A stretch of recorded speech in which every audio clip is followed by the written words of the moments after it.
Alors, on se retrouve dans la deuxième partie, protocole et serveur. Je vous ai fait une première vidéo.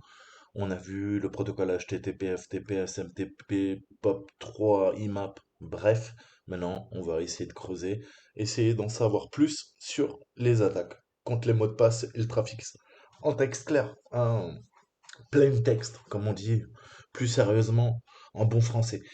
Donc, on va explorer ce qu'on appelle les options d'atténuation via le SSH, le SSL et le TLS. Ok, qui dit atténuation dit affaiblissement pour essayer d'intercepter les communications. Ok, mais déjà, on va revoir les bases. Ok, donc on a ces protocoles et on a des serveurs qui implémentent ces protocoles qui font également l'objet de différents types d'attaques, hein. On peut en nommer quelques-unes. Vous les avez sous les yeux. On a le sniffing attack, le man in the middle, le password attack et les vulnérabilités, hein. Donc on dira attaque par reniflage, hein, capture de paquets réseau, attaque de l'homme du milieu, MITM, man in the middle, attaque par mot de passe, hein, ok, dictionary attack, authentication attack, brute force attack, ok, et les vulnerabilities, les vulnérabilités. Donc il faut bien comprendre déjà, je vous en ai déjà parlé, mais on va revoir, hein, en termes de sécurité, hein, ce qu'on appelle l'OPSEC, sécurité des opérations dans le renseignement, dans le monde militaire, dans les grandes entreprises, hein, puisque on a adapté encore une fois euh, l'infosec, l'obsec, c'est issu du renseignement et maintenant bah, toutes les grosses entreprises en sont conscientes et on parle également d'infosec, d'obsec. Ok? Donc la sécurité des opérations, en fait, hein, c'est quoi? C'est viser à protéger et on a la triade de la sécurité. Ok? Confidentialité, intégrité et disponibilité. C'est ce qu'on appelle la CIA.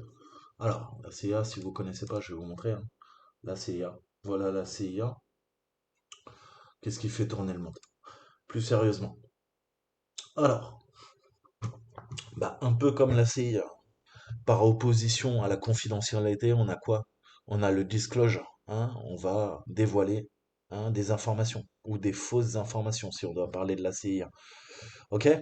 L'intégrité, je vais essayer de l'altérer. Ok? L'intégrité, je veux garder mes données, qu'elles soient intègres, mes transactions, qu'on ne modifie pas. Ok? Et la disponibilité. Par opposition, on aura la destruction.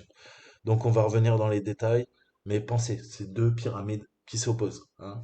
On a la CIA et on a la DAD, ok? La DAD, ok? Donc, d'un point de vue de la sécurité, je vous disais, l'information, la sécurité de l'information, la sécurité des opérations passe par la confidentialité, l'intégrité et la disponibilité. C'est la CIA, rien à voir avec la CIA, mais c'est bien la CIA qui a réfléchi à ce principe de CIA. Ok? Donc la confidentialité fait référence au maintien du contenu et des communications accessibles aux parties visées, l'intégrité et l'idée de s'assurer que toutes les données envoyées sont exactes, cohérentes, complètes lorsqu'elles atteignent leur destination. Enfin, la disponibilité fait référence à la possibilité d'accéder aux services lorsque nous en avons besoin. Différentes parties mettront l'accent sur ces trois éléments. Par exemple, la confidentialité serait la priorité absolue d'un organisme de renseignement. Les secteurs bancaires en ligne mettront l'accent sur l'intégrité des transactions, hein, et la disponibilité est la plus haute importance pour toute plateforme qui gagne de l'argent en diffusant par exemple des annonces, hein, ce qu'on appelle aujourd'hui des annonceurs. Ok? Donc sachant que nous protégeons la confidentialité, l'intégrité et la disponibilité, CIA, une attaque vise à provoquer quoi? La divulgation, hein, l'alternance, la modification, l'altération et la destruction. Ok? Donc c'est deux pyramides qui s'opposent et techniquement, hein, on cherchera un bon compromis en termes de défense. Ok? Je, c'est comme un triangle. Ok? Et le problème, c'est que, eh ben, si vous agrandissez une partie du triangle, ça va dérégler. Ok? La pierre angulaire. Je m'explique. Trop de confidentialité, ok, c'est très bien. Vous aurez la sûreté de l'information et de la sécurité des confidentialités. Par contre, trop de confidentialité, ça va s'opposer à la disponibilité. Ok? Si vous voulez que votre information soit disponible, si vous mettez trop de confidentialité, ça nuira à la disponibilité de l'information. Ok? Il il y aura trop de mécanismes de sécurité. Du coup, l'information ne sera plus aussi disponible. Ok? Vous voulez beaucoup d'intégrité? Ok, parfait. Super, plein d'intégrité. Mais le problème, c'est que ça empiète également, hein, sur la disponibilité. Ok? Et qui dit beaucoup d'intégrité, ça veut dire beaucoup de vérification et ça peut nuire également à la confidentialité. Vous avez compris, vous voulez énormément de disponibilité. Oui, mais attention, vous êtes en train d'affaiblir les deux autres pointes de la pyramide ou du triangle, qu'est intégrité et confidentialité. Donc c'est un juste équilibre et ça a toujours été. Ok? Donc le but en entreprise ou ailleurs, n'importe quoi, hein, ça peut, je vous ai dit, hein, on peut parler que ça soit d'une agence de renseignement, d'un État-nation, hein, d'une banque, d'une grosse entreprise. Il faudra trouver un équilibre entre la confidentialité, la disponibilité et l'intégrité. Et à l'inverse, pour une partie adverse, hein, le but, eh ben, ça va être de faire fuiter un maximum d'informations, ok? Altérer les données et la destruction. Donc, je peux vous donner des exemples. On va pouvoir faire de la fake news, ok? On peut avoir, alors si c'est contrôlé par des pays, mais on peut avoir des lanceurs d'alerte, ok? Qui vont faire fuiter des informations pour affaiblir l'autre partie adverse, ok? Altération, qu'est-ce qu'on peut faire? Bah, pareil, on peut tempérer, on peut manipuler l'information, ok? Les métadonnées pour leur faire dire tout et n'importe quoi. Contrôle de l'information et disponibilité, attaque par déni de service ou déni de service distribué. Destruction. Ok? Je détruis les serveurs, donc j'empêche la disponibilité. Ok? Donc ça, c'est des exemples concrets hein, qu'on voit tous les jours dans le cyberespace. Ok? Donc ces attaques, hein, c'est vraiment important, c'est ce qu'il faut retenir, affectent directement en fait la sécurité du système. Par exemple, la capture des paquets réseau viole la confidentialité et conduit à la divulgation d'informations. Ok? Si on a un acteur malicieux au sein de son entreprise qui revend des informations, qui fait de l'espionnage euh, industriel, économique, ok, militaire, eh ben, ça va nuire également à la divulgation enfin, ça va amener à la divulgation d'informations, nuire à la confidentialité. Une attaque de mot de passe réussie peut également conduire à la divulgation. D'autre part, une attaque de l'homme du milieu brise l'intégrité du système, car elle peut modifier les données communiquées. Nous nous concentrerons sur ces trois attaques, ok? Car ces attaques font partie intégrante de la conception du protocole et de la mise en œuvre du serveur. Alors, parlons un peu des vulnérabilités, parce que c'est un peu à part. Et ça veut tout et rien dire. Les vulnérabilités, voyez-le comme un spectre large. Les vulnérabilités exploitées ont un impact différent sur les systèmes cibles. Par exemple, l'exploitation d'une vulnérabilité de déni de service, DOS, peut affecter la disponibilité du système. OK? À l'inverse, enfin à l'inverse, l'exploitation de alors, pardon, excusez-moi, je me perds. L'exploitation d'une vulnérabilité d'exécution de code à distance, hein, ce qu'on appelle une RCE, donc Remote Code Execution, peut entraîner des dommages plus graves. Ok? Il est important de noter qu'une vulnérabilité en soi crée un risque. C'est aussi simple que ça. Et les dommages ne peuvent se produire que lorsque la vulnérabilité est exploitée. Ok? Nous couvrirons pas les vulnérabilités naturellement, mais je vous ferai un module dédié là-dessus. Ok?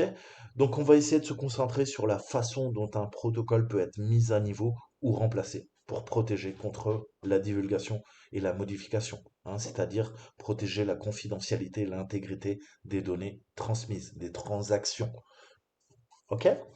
Donc, on verra comment, je vous en ai déjà parlé, mais comment utiliser Hydra pour trouver des mots de passe dits faibles. Ok? Si vous mettez Toto 1, 2, 3, eh ben, vous le savez, on va pouvoir le pirater en 2-2. Ok? Il n'y a pas besoin d'avoir des serveurs de la NSA. Donc, voyons ce qu'on appelle les sniffing attacks, hein. C'est concrètement qu'est-ce que sont les sniffing attacks? C'est les attaques où on va venir sniffer le réseau, on va renifler, hein, attaque par reniflage.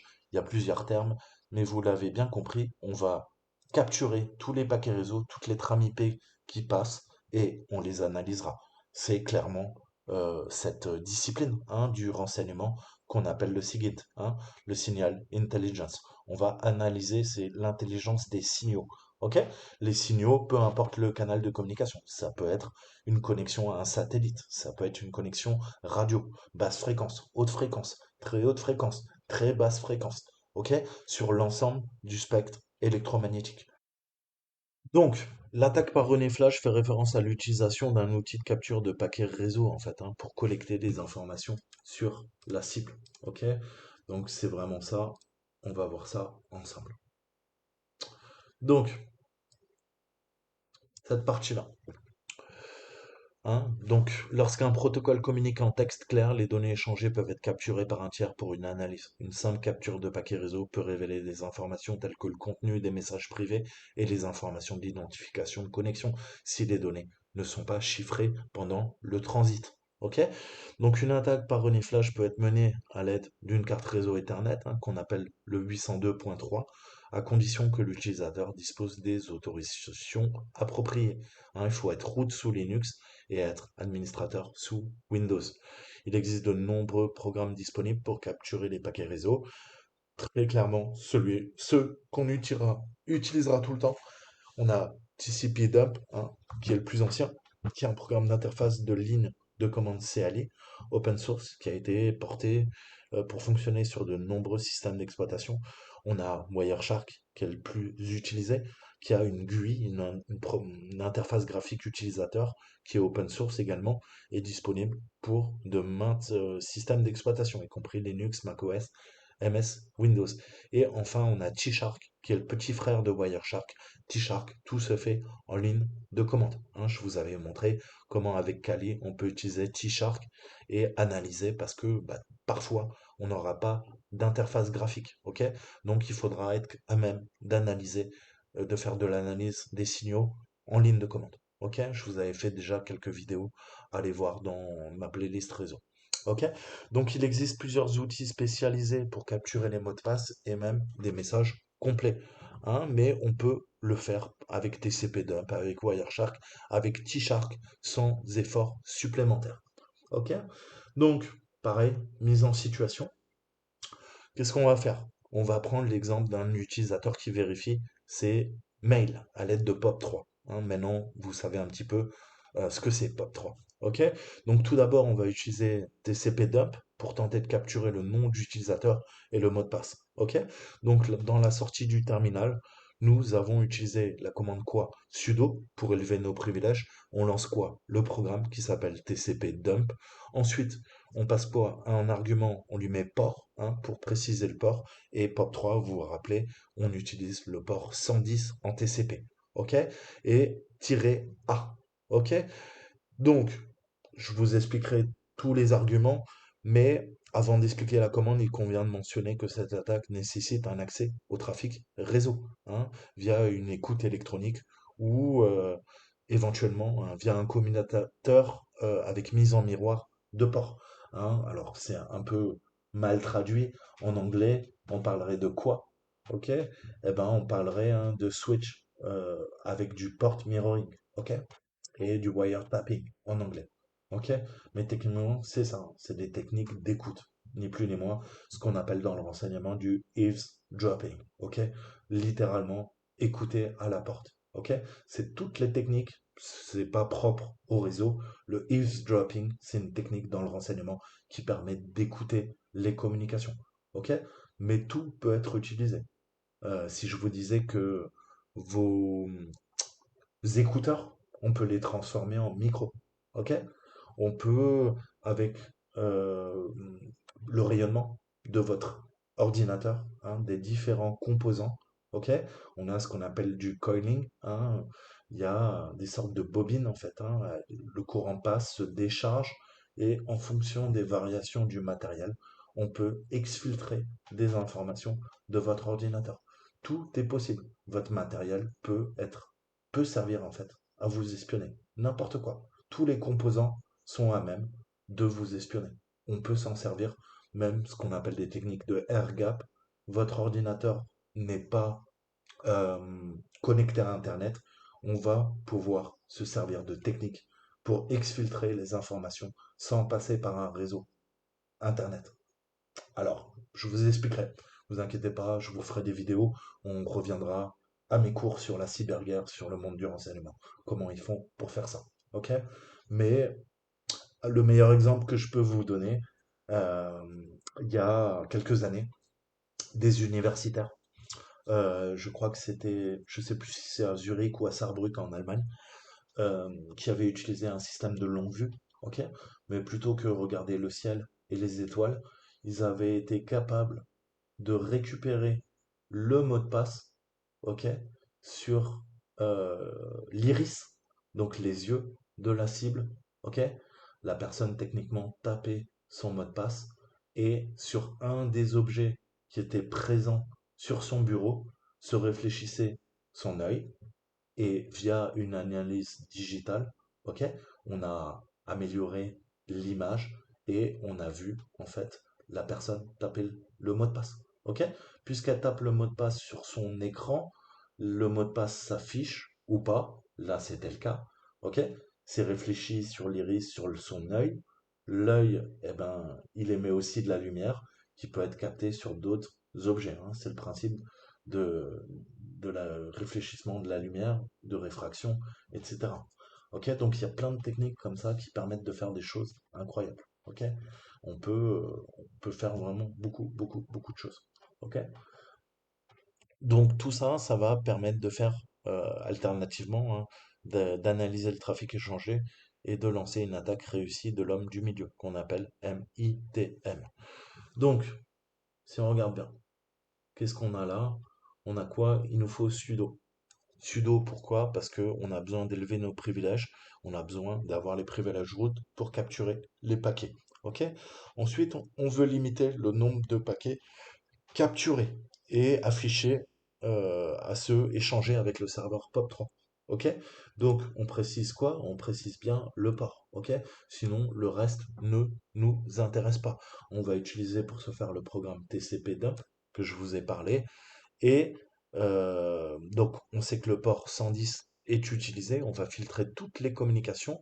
Et enfin, pourquoi on met le A? A, on l'a vu un peu, c'est ASCII, ok? On veut tout ce qui est encodé en ASCII, hein, ce type d'encodage. D'accord? Donc, tous les contenus des paquets capturés, je les veux au format ASCII. Donc ça, c'est la syntaxe. Ensuite, qu'est-ce qu'on voit? Eh ben, on voit les paquets réseau qui transitent. Ok? Donc ça se fait de façon séquentielle et à chaque fois, là j'ai un paquet, là j'ai un paquet qui se termine là, là j'ai un autre paquet, ok? Et là j'ai un dernier paquet. Ok? Donc techniquement, on voit que ça se fait de façon séquentielle.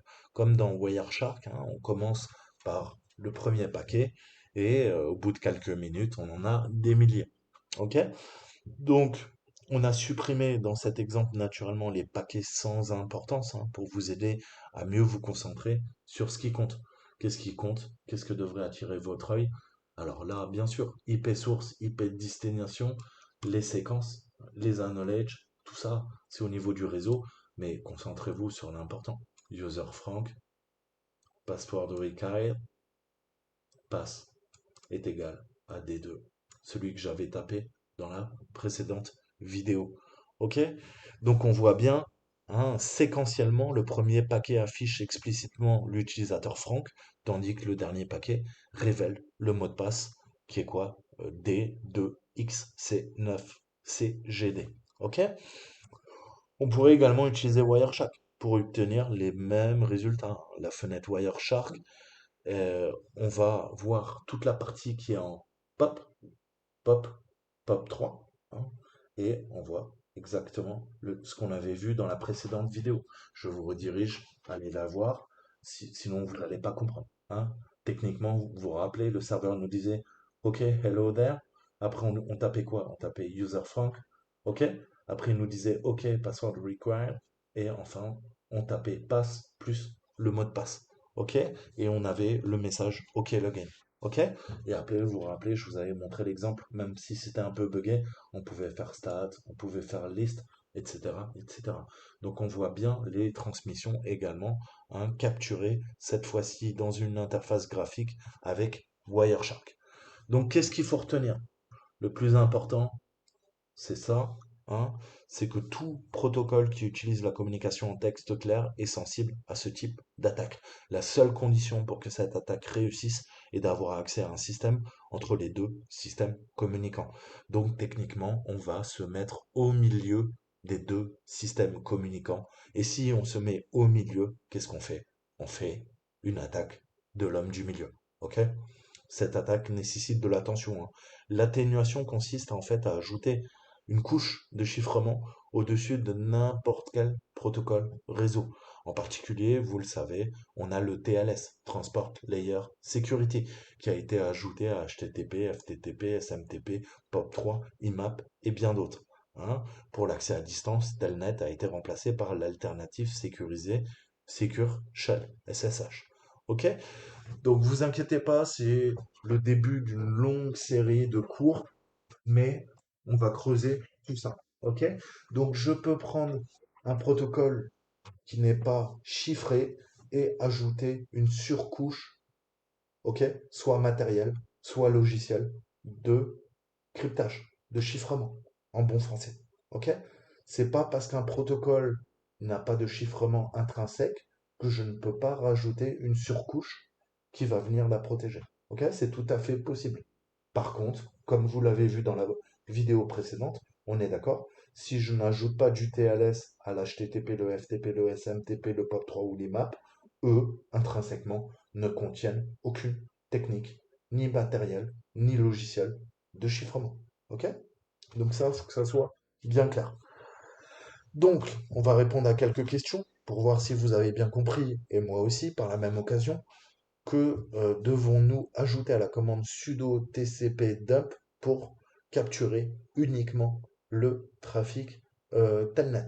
Alors, telnet, vous vous rappelez, c'est 23. Je peux faire, on a vu quoi? On a vu que dans l'interface graphique, on met pop. Donc, qu'est-ce que je vais taper? Vous m'avez vu faire, hein, dans la vidéo Attack and Defense où je mettais quoi? Plusieurs filtres. Ok? Donc là, je mets IMAP. Je vous montre un autre exemple. Je peux pas taper là.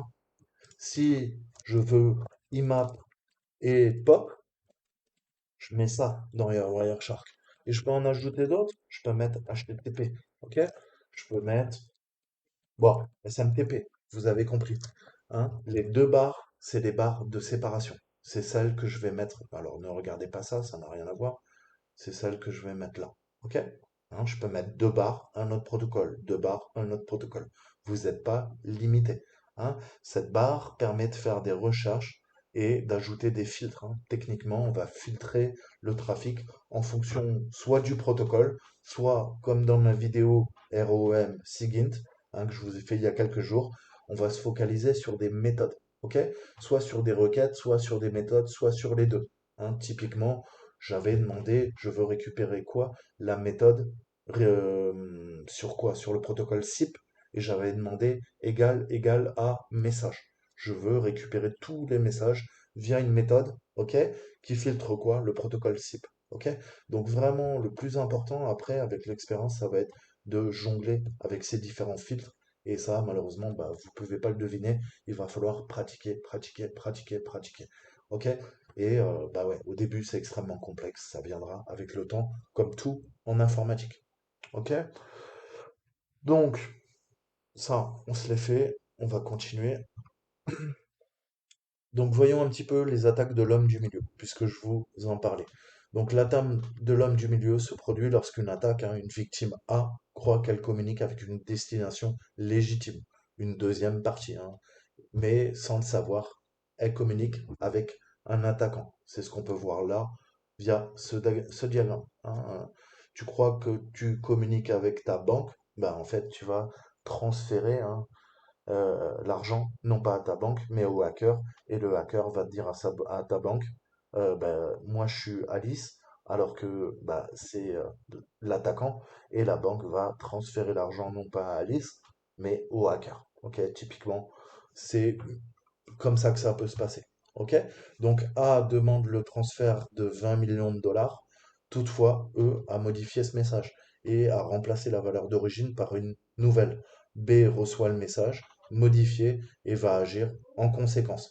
Donc cette attaque est relativement simple à réaliser, hein, si les deux parties ne confirment pas l'authenticité et l'intégrité de chaque message. Dans certains cas, le protocole choisi ne fournit pas d'authentification sécurisée ou de vérification de l'intégrité. De plus, certains protocoles ont des insécurités inhérentes qui les rendent vulnérables à ce type d'attaque. Chaque fois que vous naviguez en fait sur HTTP, vous êtes vulnérable à une attaque de l'homme du milieu. C'est assez effrayant, hein. Et vous ne pouvez pas le savoir. Ce sera totalement transparent, invisible, indolore pour vous. OK?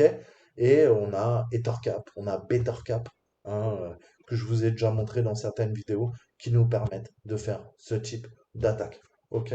Donc à partir du moment où la connexion n'est pas chiffrée, vous vous exposez à ce type d'attaque. Donc chaque fois qu'on navigue sur HTTP, n'oubliez jamais ça, ok? Ou n'importe quel autre protocole qui utilise du texte clair, hein, ce qu'on appelle du plain text, tel que le FTP, le SMTP ou le POP3. Donc l'atténuation de cette attaque nécessite l'utilisation de la cryptographie, comme on l'a vu tout à l'heure. La solution réside dans une authentification appropriée ainsi que dans le chiffrement ou la signature des messages échangés. À l'aide de l'infrastructure à clé publique, qu'on appelle PKI, et des certificats racines de confiance, hein, on a ce fameux TLS, Transport Layer Security, qui nous protège contre les attaques man in the middle, hein. Typiquement, c'est ce qu'on va faire. Donc, combien d'interfaces différentes EtherCap propose-t-il? C'est une très bonne question.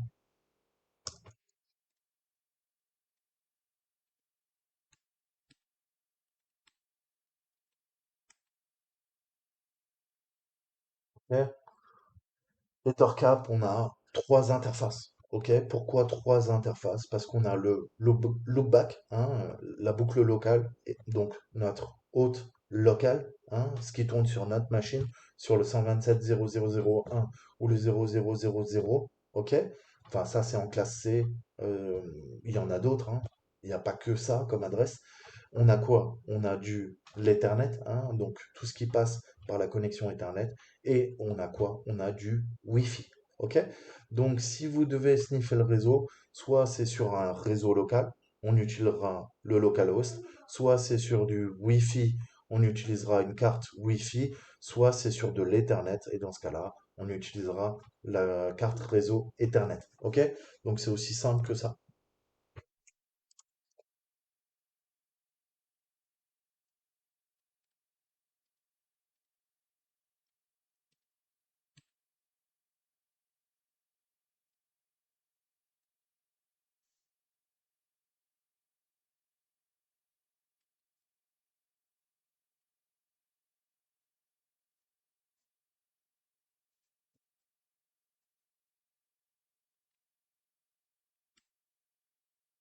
Donc, on peut utiliser BetterCap comment? Via l'interface graphique, ok? C'est ce qu'on appelle la web UI, hein, donc c'est le plus facile. On va avoir une sorte d'interface via une application web, hein. Généralement, quand on n'a pas utilisé BetterCap, c'est le plus simple. Ensuite, on a quoi? On a le mode interactif, c'est-à-dire techniquement une session interactive dans un terminal, donc de la ligne de commande CLI, qui va nous permettre de faire des choses plus abouties, hein. Je vous ai dit, vous ferez des choses beaucoup plus techniques avec un clavier qu'avec une souris. Ok? C'est pour ça que tout se passe dans un terminal en fait, hein. Parce que contrairement à ce qu'on croit, les idées préconçues, c'est pas parce que vous avez une interface graphique que vous aurez plus de liberté. C'est même l'inverse. Ok? L'interface graphique sera toujours limitée par le nombre d'éléments qu'on peut afficher dans l'interface graphique, par opposition à la ligne de commande où vous pouvez invoquer, appeler, hein, autant de méthodes, de techniques que vous voulez. OK? Et en plus, on pourra scripter. OK? Donc, on a la troisième possibilité, c'est le scripting. On va utiliser le moteur JavaScript, en fait, hein, qui est conçu à l'intérieur de BetterCap et ça va nous permettre d'automatiser la session. OK? On va se servir de ce qu'on appelle d'agents, hein, et ces agents vont faire des actions qu'on aura programmées techniquement. OK? Donc, c'est également, on a trois possibilités. OK? À retenir.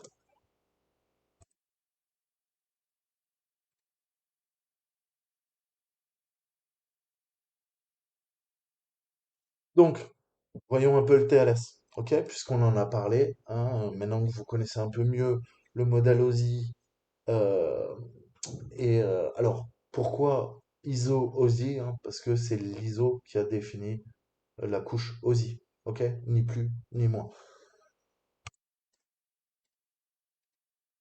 Donc, découvrons une solution standard, hein, pour protéger la confidentialité et l'intégrité des paquets échangés.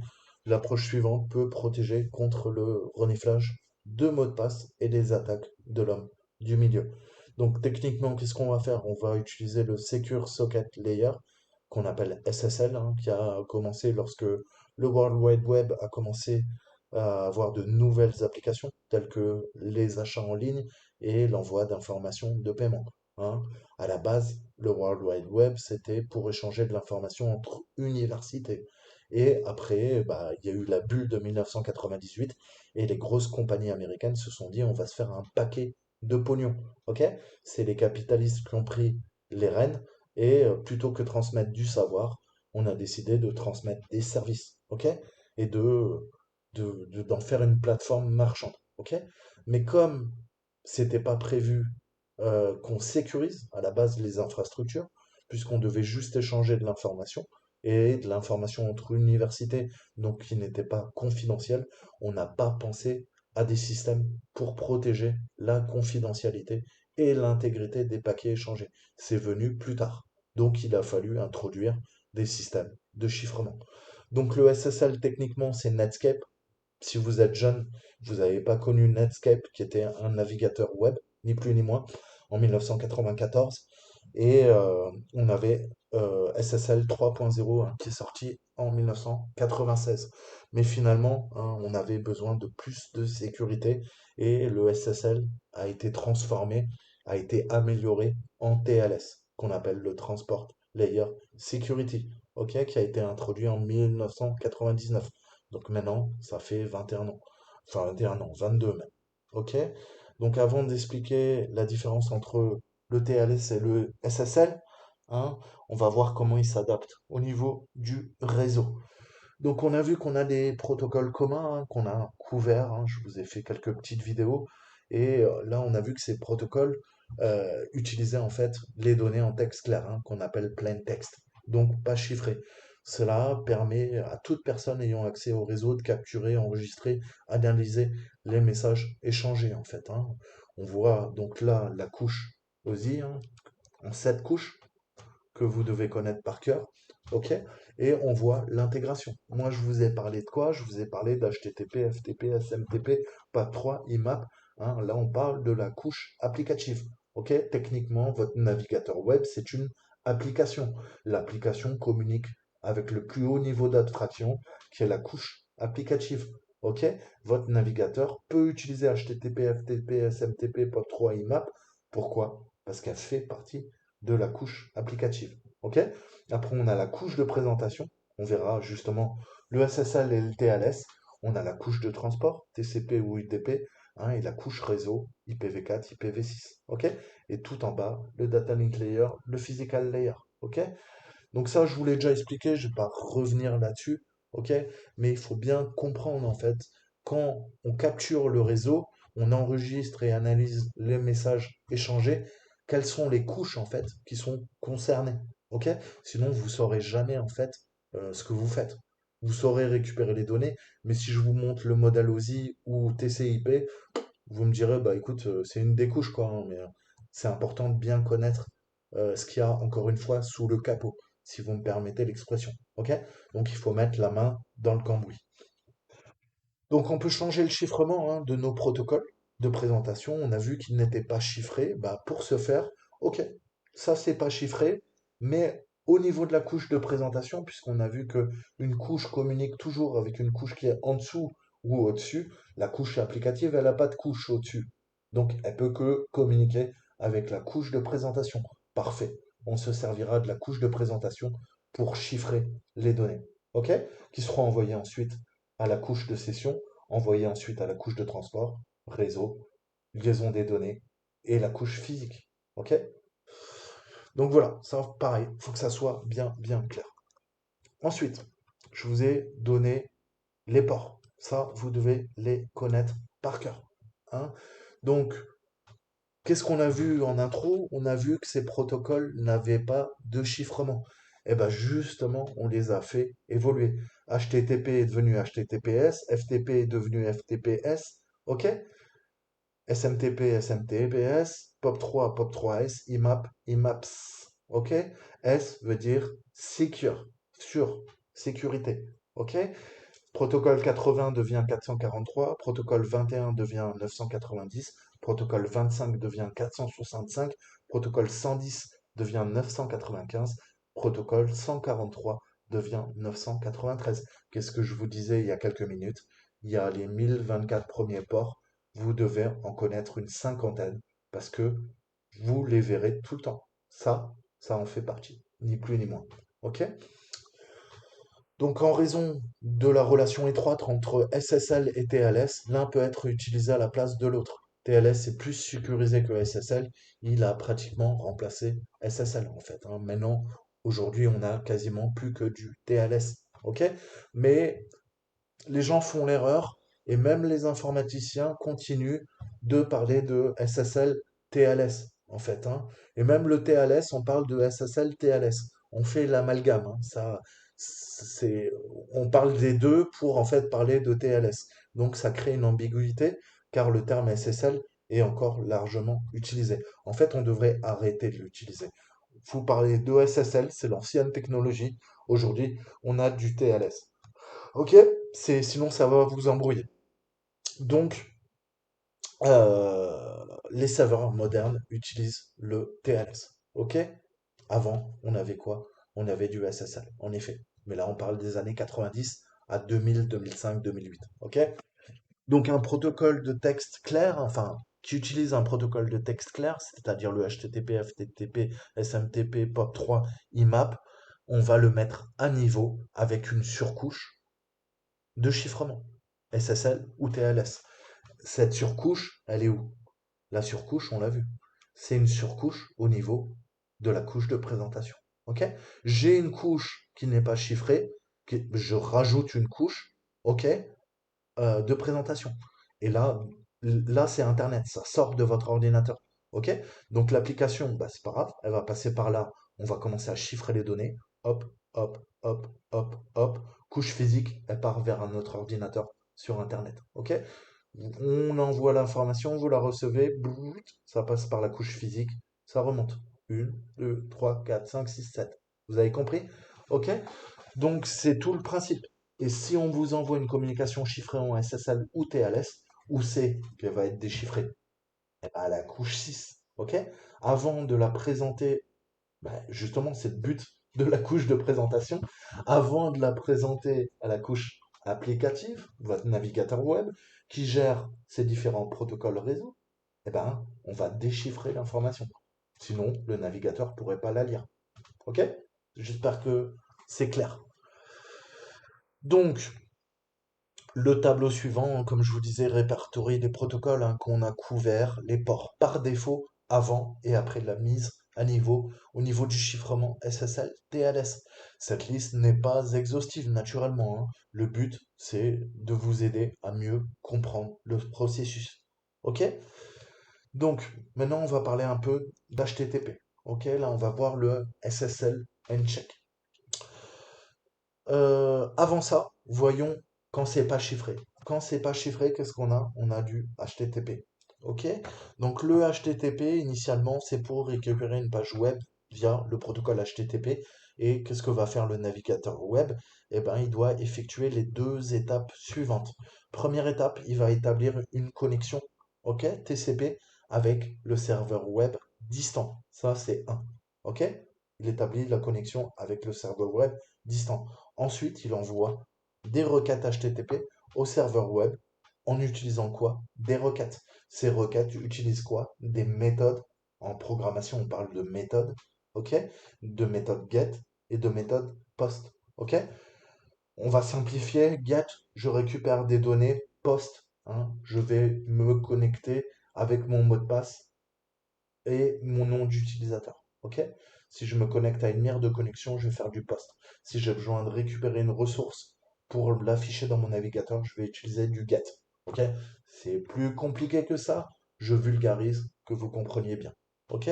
Maintenant, si on a une couche de chiffrement, comment ça va s'opérer? Eh ben, on a la RFC 6101. Allez voir, c'est la poignée de main via le SSL.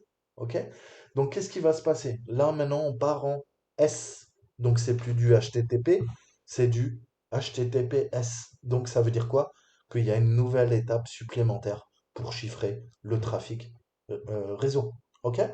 Cette nouvelle étape, elle a lieu après l'établissement d'une connexion TCP. Ok? Et l'envoi de requêtes HTTP. Donc, le TCP, maintenant, vous devez connaître, c'est le Freeway Handshake, la poignée de main en trois voies, hein. Et les requêtes HTTP, je vous en ai déjà parlé, je vous ai fait des vidéos. Donc, cette étape supplémentaire peut être déduite du modèle ISO-OSI dans l'image précédente, hein. Par conséquent, HTTPS nécessite au moins trois étapes suivantes.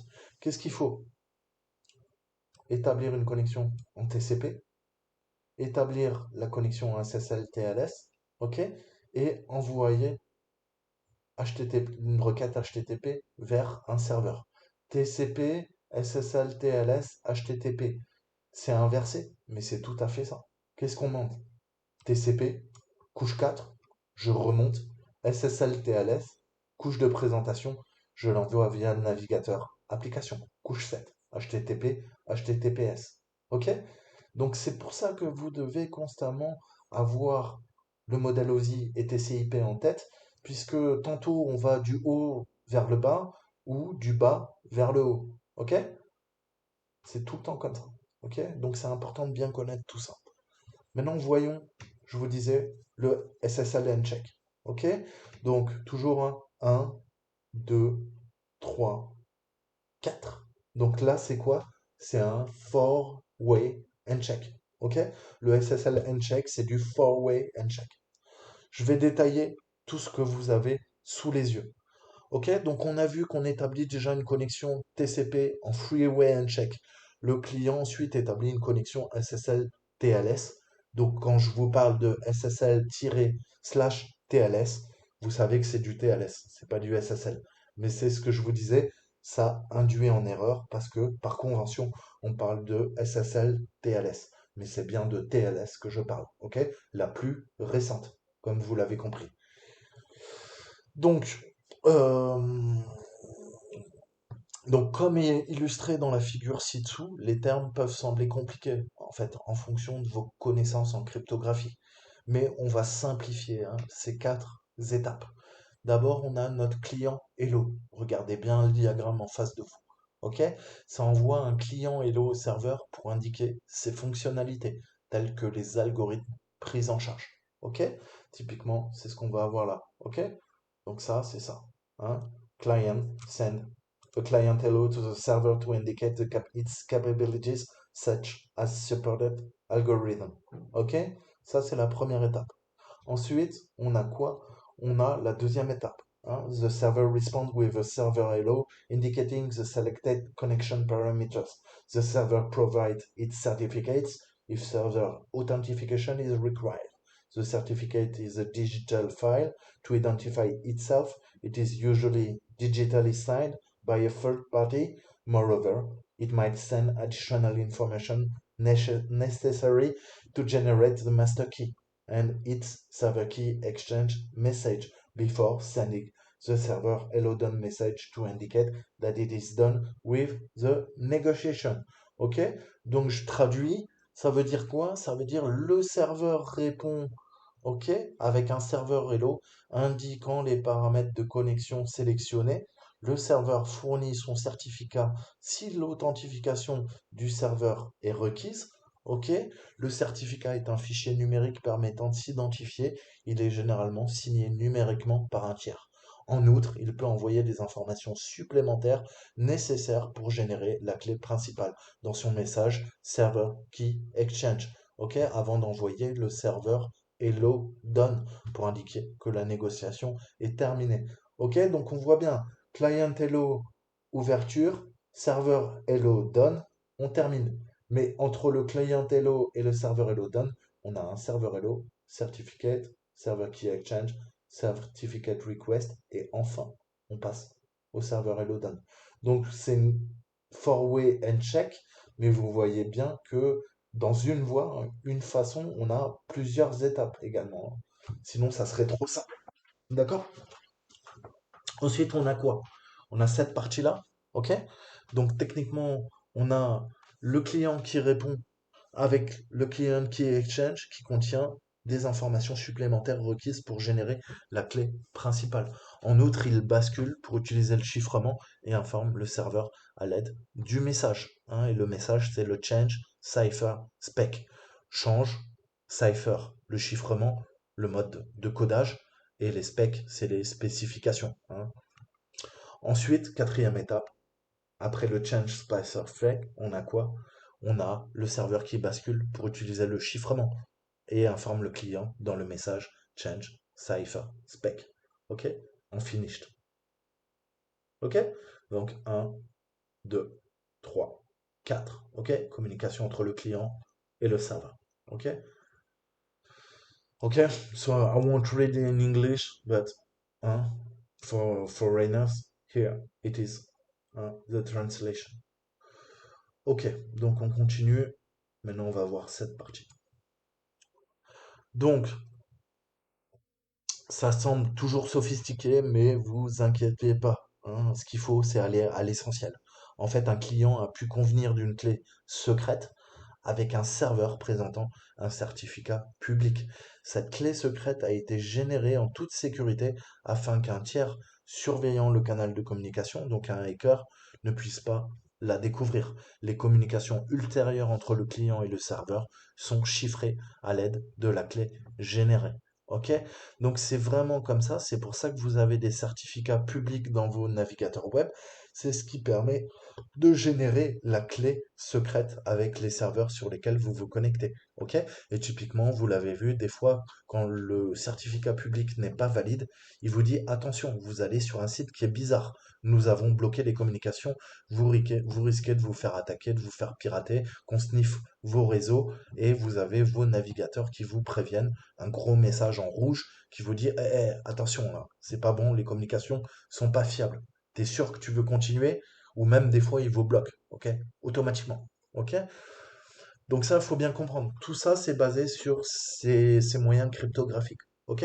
Donc par conséquent, une fois qu'une négociation SSL-TLS a été établie, les requêtes HTTP et les données échangées ne sont pas accessibles à quiconque regarde le canal de communication. C'est pour ça qu'on parle de quoi? D'encapsulation, ok?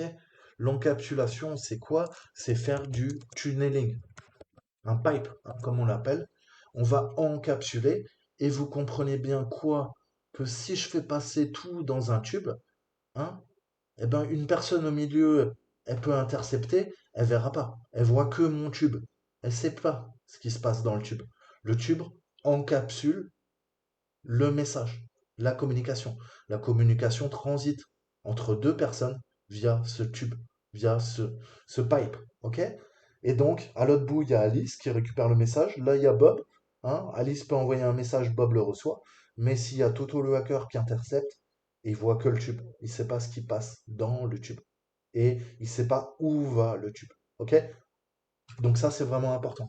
Ça garantit l'échange des communications. C'est comme ça que fonctionne Internet, ni plus ni moins, hein. Donc, en guise de note finale, on peut dire que SSL et TLS est efficace, hein, en particulier pour la navigation web via HTTPS. Et on va s'appuyer, comme je vous le disais, sur les certificats signés par des autorités de certification approuvées par nos systèmes, hein. Notre navigateur s'attend à ce que le serveur web TryAcme fournissent quoi? Un certificat signé par une autorité de certification de confiance, comme indiqué dans l'exemple ci-dessus. Ok? Techniquement, on a le certificat.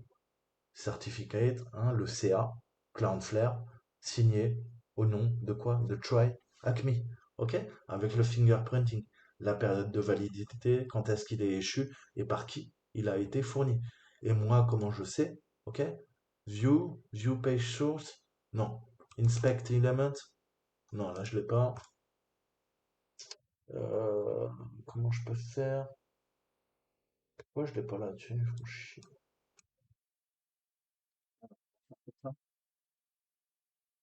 Ok. Connection secure, verified, Cloudflare. Qu'est-ce que je vois là? J'ai bien le certificat. Ok? Try Avec Me. Website, il me garantit. Cloudflare me garantit. Le certificat est valide jusqu'en juillet, le 11 juillet 2022. Et c'est bien Try Avec Me. Ok? Combien je l'ai visité grâce aux cookies, grâce au certificat. Hein, mon navigateur sait que je l'ai même visité déjà 30 fois. Ok? Aujourd'hui. Et j'ai tous mes certificats qui sont là. Ok? J'ai l'ensemble du certificat numérique, l'OCA. Ok? Cloudflare, j'en ai un redondant. Ok? Et généralement, c'est au format PEM. Hein, je peux le télécharger pour pouvoir m'en servir. Ça, c'est quoi? C'est ce fameux certificat public. Ok? Qui dit public, tout le monde peut y accéder. Ok? Et dans votre navigateur, vous avez quoi? Vous avez des centaines de certificats. Ok?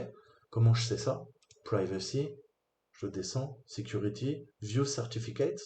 Ok? Et là, qu'est-ce que j'ai? J'ai Authorities. Ok? J'ai tous les certificats. Ok?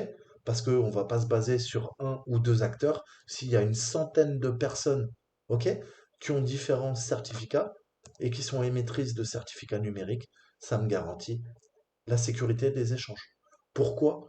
Parce que ça veut dire que les hackers, pour faire un faux vrai site de votre banque, il faut qu'ils usurpent les certificats de confiance. Ça voudrait dire qu'ils arrivent à modifier les serveurs de tous ces acteurs, ok, pour pouvoir garantir les échanges.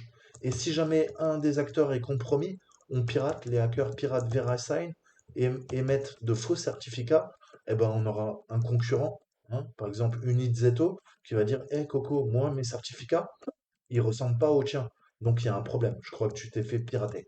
Et on essaye d'usurper tes certificats numériques. Voilà comment on sécurise les échanges sur Internet. Ni plus, ni moins. Ok? Donc ça, c'est vraiment important à comprendre. Tout est dans vos navigateurs. Ce sont les certificats numériques, les CA, hein, Authorities Certificate. Ok? Les certificats publics émanant d'autorité. Ok? D'autorité de confiance, de contrôle et de confiance. Donc tout est là. Ok? Donc techniquement, hein, à quoi ça sert? Bah, je vous l'ai dit, ça sert à voir à qui le certificat est délivré, c'est le nom de l'entreprise qui utilisera ce certificat. Hein. Qui a délivré le certificat? Il s'agit de l'autorité de certification qui a émis ce certificat et la période de validité. Hein. Vous ne voulez pas utiliser un certificat qui a expiré. Par exemple, là on a vu 11 juillet 2022, eh ben, le certificat arrive à échéance. Donc heureusement, nous n'avons pas à vérifier le certificat manuellement pour chaque site que nous visitons. Notre navigateur web le fera pour nous. Notre navigateur web garantira que nous parlons pas avec que nous parlons pardon, avec le bon serveur et que notre communication est sécurisée grâce au certificat du serveur. Ok? Donc on a les DNS hein, euh, qui peuvent être également sécurisés à l'aide de du TLS. Ok? Et donc, comment on appelle ça?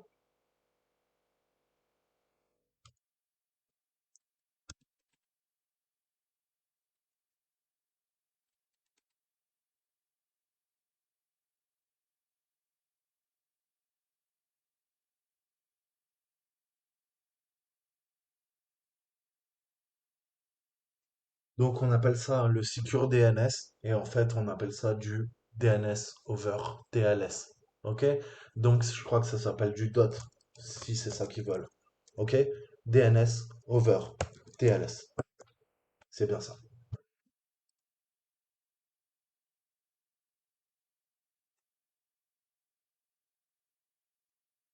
Donc, maintenant, on va voir un peu le SSH, Secure Shell. Donc ça a été créé pour fournir un moyen sécurisé pour l'administration du système à distance. En d'autres termes, ça nous permet de nous connecter en toute sécurité à un autre système sur le réseau et d'exécuter des commandes sur le système distant. En termes simples, le S dans SSH veut dire sécurisé, secure. Ok? Donc vous pouvez confirmer l'identité du serveur distant. Les messages échangés sont chiffrés et ne peuvent pas être déchiffrés par une partie tierce, hein, qui analyserait, qui ferait une attaque de l'homme du milieu. Ça peut être déchiffré que par le destinataire prévu. Les deux parties peuvent détecter toute modification dans les messages, hein, puisque à partir du moment, c'est comme une fonction de hachage, hein, ce qu'on appelle le digest, hein, à partir du moment où vous modifiez une partie du message, eh ben, en termes cryptographiques, le résultat, hein, la somme, la checksum, le CRC, eh ben, est modifié. Et on sait que le fichier, le message a été tempéré. Il a été modifié par une partie adverse. Ok? Donc tout ça, ça fonctionne grâce à la cryptographie, en fait, hein. Sur Terre, rien aujourd'hui ne fonctionnerait sans l'aspect cryptographique, hein. Grâce aux mathématiques, on a la cryptographie et c'est la cryptographie qui nous permet de garantir l'intégrité, la confidentialité au niveau de nos échanges sur le réseau, sur Internet. Ok? Donc en termes plus techniques, ça fait partie de la confidentialité, de l'intégrité rendue possible grâce à l'utilisation appropriée de différents algorithmes de chiffrement. Ok? Donc pour utiliser SSH, on a besoin de quoi? Eh ben, d'un serveur et d'un client, un serveur SSH et d'un client SSH. Le client SSH s'appelle SSH. Le serveur SSH s'appelle SSHD. Ok? Je vous montre. Je veux démarrer mon serveur. Le client, il se lance dès que vous lancez SSH. Là, je lance mon client. Ok? Ça, je lance mon client. Si je veux lancer le serveur, comment je fais? Je vais faire un SU, je vais vous montrer.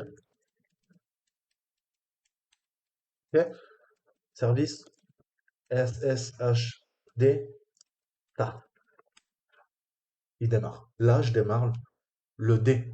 Donc là, c'est mon serveur. Alors, ils l'ont renommé, mais je vous assure qu'il s'appelle SSHD. Ok, sous Windows, c'est SSHD.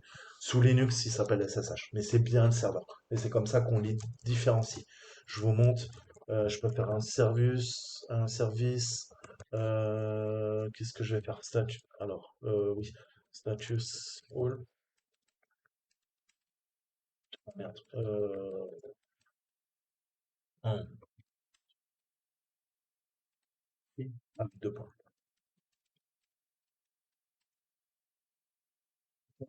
Et là, je vois que mon service, c'est plus. SSH, il est démarré. Donc ça, c'est le serveur. OK? Et je peux faire un service. Alors, sous Windows, c'est sûr, il s'appelle SSHD. OK? Sous Linux, ça porte à confusion, mais votre client, vous n'avez pas besoin de démarrer. Il n'y a pas de service pour le client. Il y a du service, pourquoi? Pour le serveur. Pourquoi il y a un service qu'on appelle quoi sous Linux? Un démon, parce que le serveur rend un service. Vous êtes géniaux, les gars. Vous commencez à piger. OK? Donc, ça, que ça soit bien clair. Mais il s'appelle SSH. OK? Et là, si je fais un status, qu'est-ce qu'il me dit? Il me dit, écoute, Coco, hein, ton Secure Shell Server, il tourne. Tu t'inquiètes pas. Il a été lancé. OK?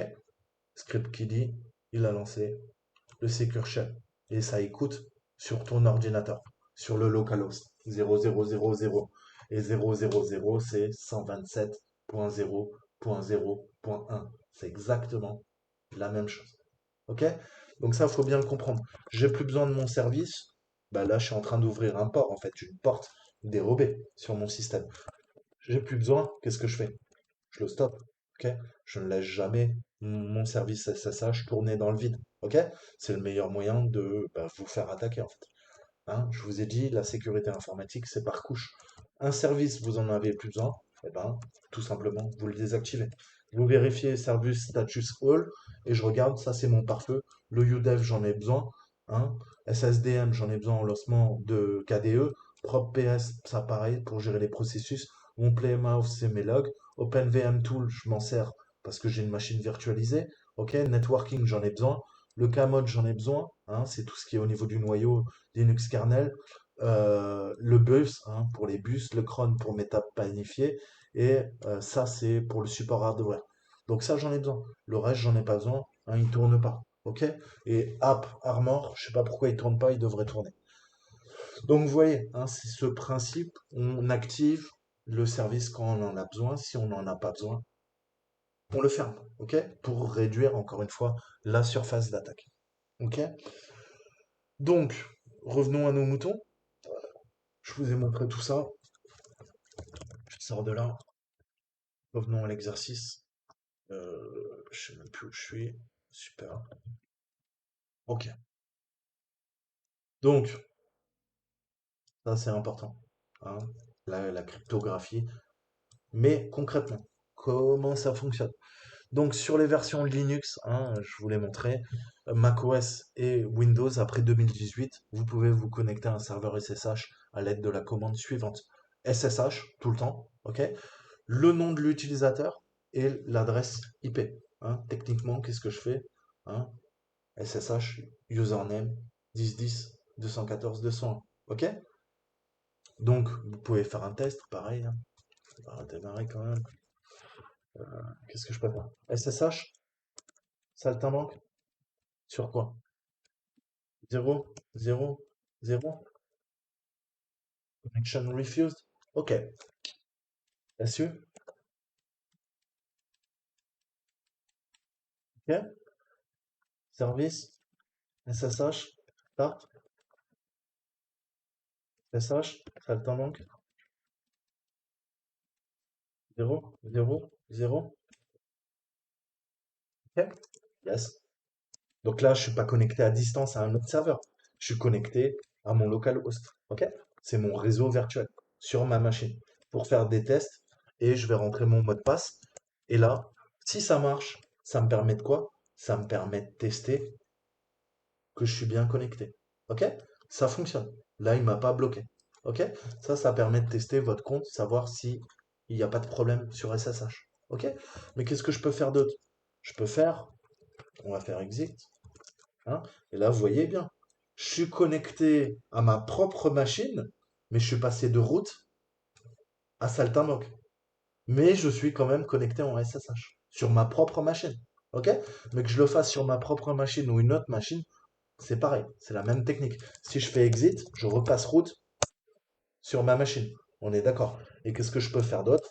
Je peux faire, comme je vous disais, 127.0.0. OK? C'est pareil. OK? Donc ça, j'espère que c'est clair.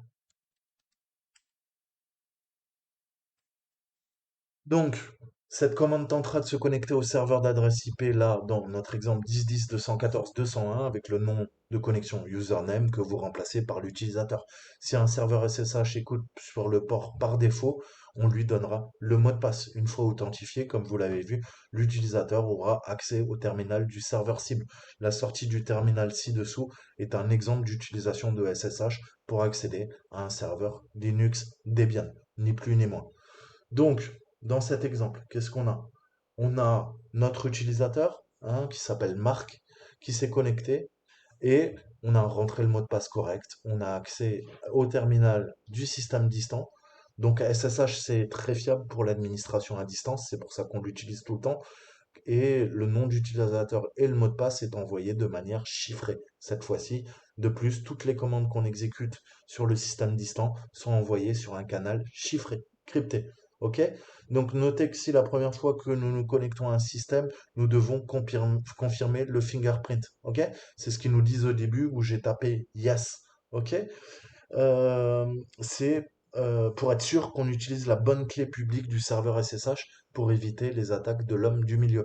Donc typiquement, on va se connecter à une machine, on aura l'autre personne qui va nous dire, écoute, moi, mon empreinte digitale de clé publique de mon serveur, c'est ça, vérifie-la avant de dire oui et de rentrer ton mot de passe et ton utilisateur. Sinon, tu peux tout à fait te connecter à quoi? À une connexion SSH mais d'un serveur d'un pirate, ok? Ça sera chiffré, mais ça sera pas la bonne personne, ok? Donc on utilise le fingerprinting, ok? Donc techniquement, comme je vous l'ai dit, hein, une attaque de l'homme du milieu, c'est une partie malveillante, E, qui va se situer entre A et B, hein. A communique avec B, mais là, le problème, c'est que A croit communiquer avec B alors qu'elle communique avec E, hein. Donc, dans ce cas, bah, le SSH pourra rien faire pour vous, quoi. Si vous vous connectez pas au bon serveur, vous aurez beau chiffrer les données, c'est pas ça qui va empêcher de sniffer les paquets réseau. ok? Puisque à partir du moment où vous avez établi une connexion chiffrée avec un hacker, là, le hacker, il peut sniffer les paquets réseau, puisqu'il est dans le pipe, il est dans le tunnel, ok? Dans le tube, ok? Donc, comprenez bien, hein, il faut être sûr aussi de s'assurer qu'on discute bien à la bonne personne. Sinon, vous avez beau chiffrer, eh ben, ça n'empêchera pas l'attaque de l'homme du milieu. OK? Donc, il faut tout le temps vérifier la clé publique qu'on échange avec tout le monde. La clé privée, on se la garde sur son ordinateur. On la sauvegarde et on l'utilise avec personne d'autre. OK? Donc ça, il faut vraiment, vraiment, vraiment, vraiment que ça soit clair. OK? Ensuite, pour copier un fichier, on utilisera SCP, hein. Ça va nous permettre via le SSH de faire du Secure Copy Protocol.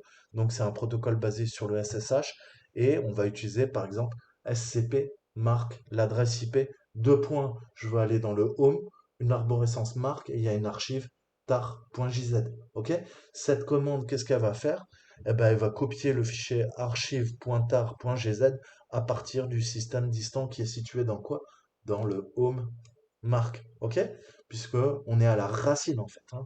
C'est-à-dire la racine répertoire de base de l'utilisateur actuellement connecté.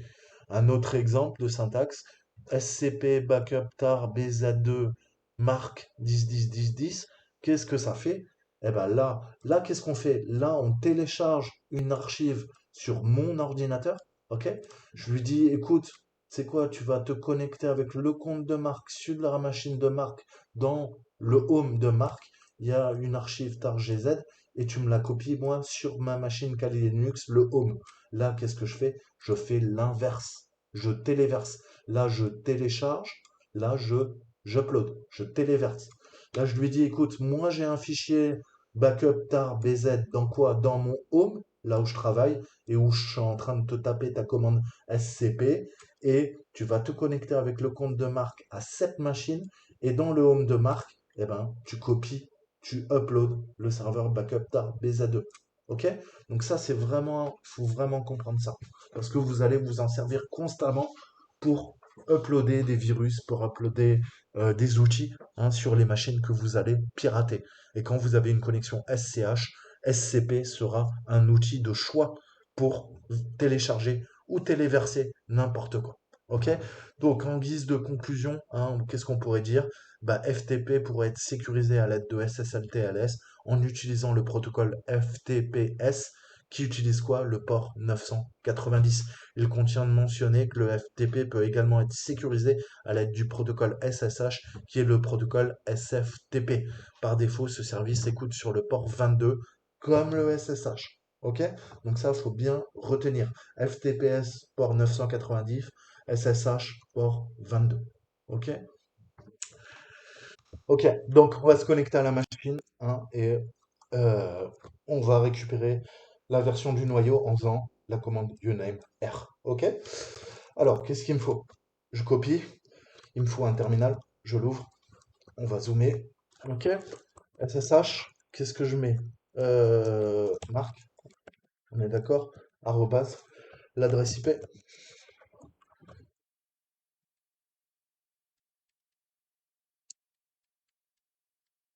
101, ok, ah, 200.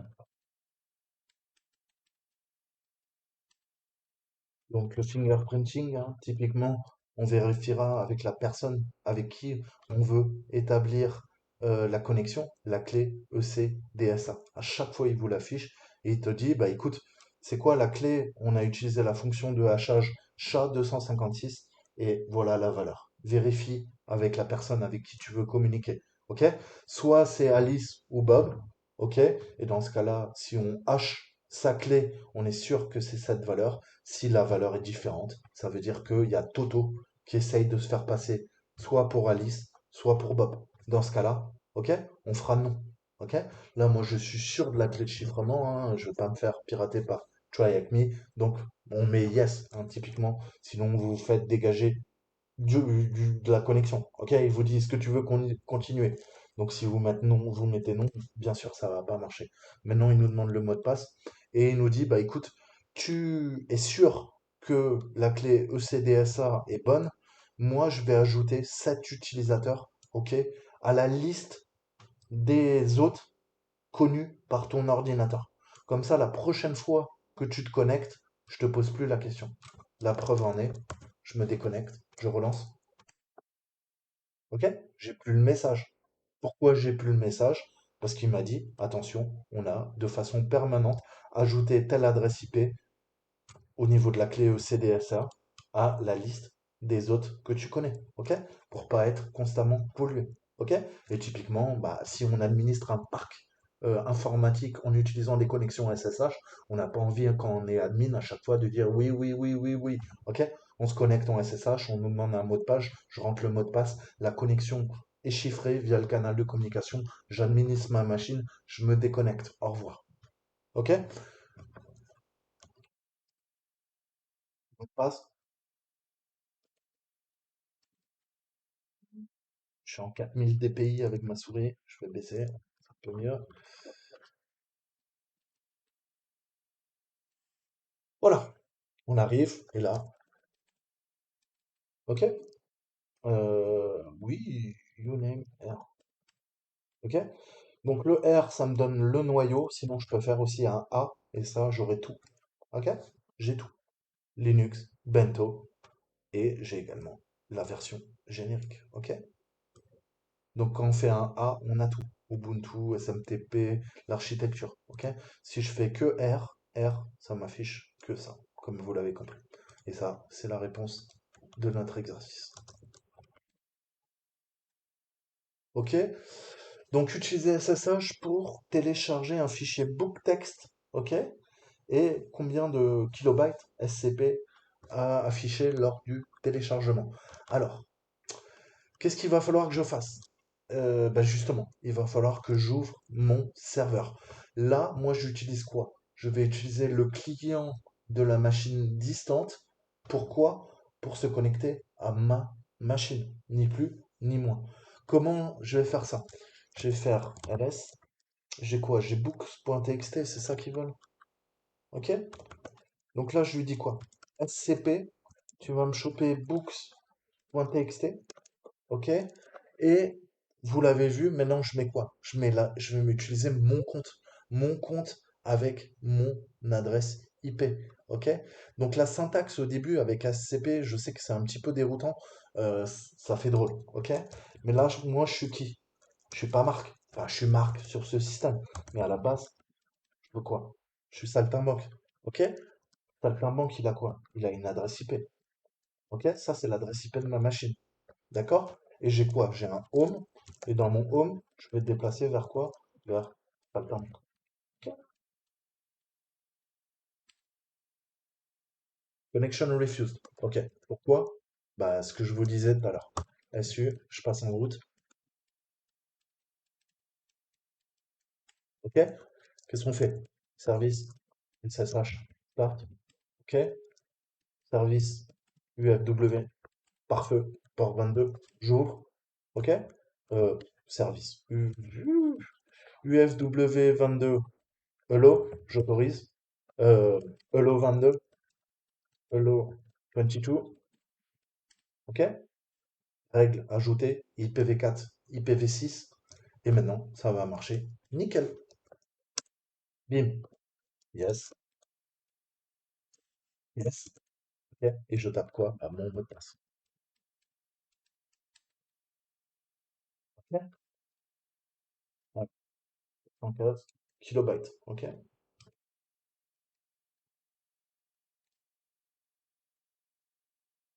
Hein? Oh, download size? Mais il est con, quoi. C'est book.txt? Ben si, 415. Qu'est-ce que tu me racontes, espèce de champ? Ah, il veut pas les caler. Ok. Ensuite, j'ai terminé. Qu'est-ce qui se passe? Bah là, je peux me déco, exit, ok? Qu'est-ce qui se passe? Et bah là, j'ai récupéré le book, hein, je peux le consulter, hein, j'y accède sans problème. J'ai exfiltré le fichier et qu'est-ce qu'il y a? J'ai ma connexion. Qu'est-ce que je fais? Je fais un UFW reset, ok? Pourquoi? Je vais vous expliquer. UFW status, parfait. Le pare-feu, il me dit, écoute, t'as le 22, le 444 qui est ouvert en entrée et en sortie. Ok?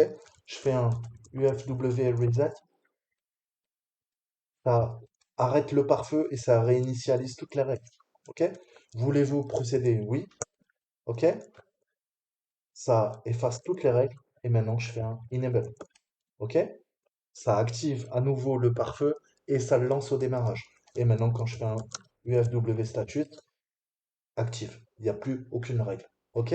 Donc là, j'ai fermé les ports derrière moi, j'ai relancé le pare-feu. Et j'ai plus besoin du SSH, donc SSH. Top. Ok? À chaque fois, vous devez faire ça. Ok? C'est des règles de sécurité. Sinon, bah, vous laissez le port ouvert, vous laissez votre service qui tourne, et pour peu que vous n'avez pas modifié quoi? Eh ben, la configuration, hein, au niveau de l'ETC, on a quoi? On a un truc qui s'appelle SSH, hein, si je dis pas de bêtises. Il me semble, hein. Putain, mais pourquoi il veut pas me l'afficher en entier? Casse les couilles. Non, non. ETC. SSH. Oh! Et là, on a quoi? SSHD config. Et là-dedans, il y a quoi? Port 22. Ok. Et qu'est-ce qui se passe? Bah, par défaut, permit root login. Il est sur quoi? Il est sur yes. Ok. Donc, premier truc à faire quand vous installez votre Linux, vous allez dans ETCSH, vous éditez avec Nano, Vim, VI, Gedit, ce que vous voulez, SSHD, ok? Vous décommentez, vous retirez le dièse, hein, parce que pour rappel, quand c'est commenté, on commente avec un dièse, c'est bleu. Bleu, ça veut dire que ça marche pas. Je décommente, ça devient en jaune. Et le permis de root login, je crois qu'il y a écrit password et tout, vous mettez no, ok? Qu'est-ce que ça veut dire? Ça veut dire que personne, ni même vous, hein, vous avez vu que je pouvais me connecter à ma machine en tant que saltimbanque, mais saltimbanque n'est pas sudoer. Saltimbanque sur ma machine n'est pas root. Je peux transférer des fichiers, mais de l'extérieur, personne, même moi, ne peut se connecter en SSH à ma machine pour des raisons de sécurité. Ok? Sinon, bah, s'il arrive à se connecter le pirate à ma machine en SSH avec root, il a tous les droits. Ok? Il pirate ma machine de A à Z. Ok? Donc ça, c'est des règles de sécurité. Et après, vous pouvez affiner encore, hein, le nombre de sessions possibles, maximum de sessions, maximum de tests, hein, et vous pouvez dégager, faire des listes, hein, d'adresses IP et bloquer la personne pendant 9999 minutes. Ok? Pour le faire chier. Donc tout ça, ça se passera dans les fichiers de conf. Et ce que je vous disais tout à l'heure au niveau des SSH, c'est vrai. SSHD, c'est le serveur. SSH, c'est le client. Voulez-vous sauvegarder? Oui. SSHD. OK. Et j'ai quoi? Je vais vous remontrer. J'ai le fichier de configurant du client. Et il s'appelle comment? Il s'appelle SSH config. OK? Donc, ce que je vous disais tout à l'heure, c'était pas des bêtises. Même si le service ne s'appelle pas SSHD, pourtant c'est bien le service, le daemon qui gère quoi? Le serveur SSH. On a bien SSH qui est le client. Ça, c'est le fichier de configuration du client. Et SSHD, ça, c'est le fichier de configuration du serveur. OK? Avec les clés publiques. Hein? D'accord? Donc voilà. Et on a, je vais vous montrer, que vous compreniez bien aussi, on a quoi? ls. Là, j'ai des fichiers cachés. Je vais faire lsa. Et j'ai quoi là-dedans? J'ai IDEA simple, blé, local, KDE, cache, icons, face, bashrc, font, zhistory. Alors,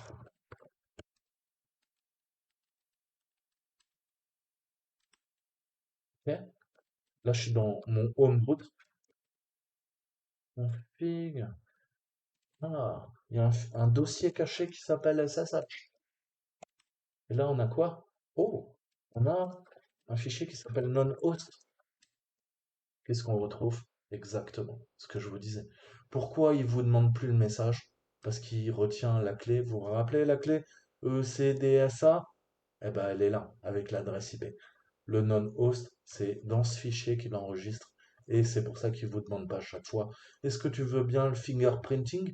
Parce qu'à chaque fois que vous faites SSH avec l'adresse IP d'un serveur, il le compare, ok? Avec les valeurs de hash qui sont présentes dans ce fichier par rapport à la clé. Et si elle est égale, il vous redemande pas. Si elle est différente, il vous dit, ah, je connais pas cet utilisateur, il n'est pas dans mon fichier non-host. Est-ce que tu es sûr que tu veux bien te connecter à cette machine? Ok? Donc maintenant, j'espère que j'ai été clair et que vous avez bien compris tout ça, parce que c'est vraiment les bases. Si vous êtes administrateur système, il faut absolument connaître ça, quoi. Et après, pour les captures de flag, se sert tout le temps de ça. On va voler les clés privées des utilisateurs pour usurper leur identité. Ok? Et du coup, ça sera quoi? Eh ben, c'est l'attaque, hein. Quand je vole la clé de Bob, eh ben, je vais faire croire à Alice que je suis Bob. Ok? Et Alice, elle utilise la connexion SSH. Elle va se dire, ah, salut, hello B. Moi, je vais faire hello A. Mais c'est pas hello B, c'est hello E. Hein? C'est hello E qui fait hello A.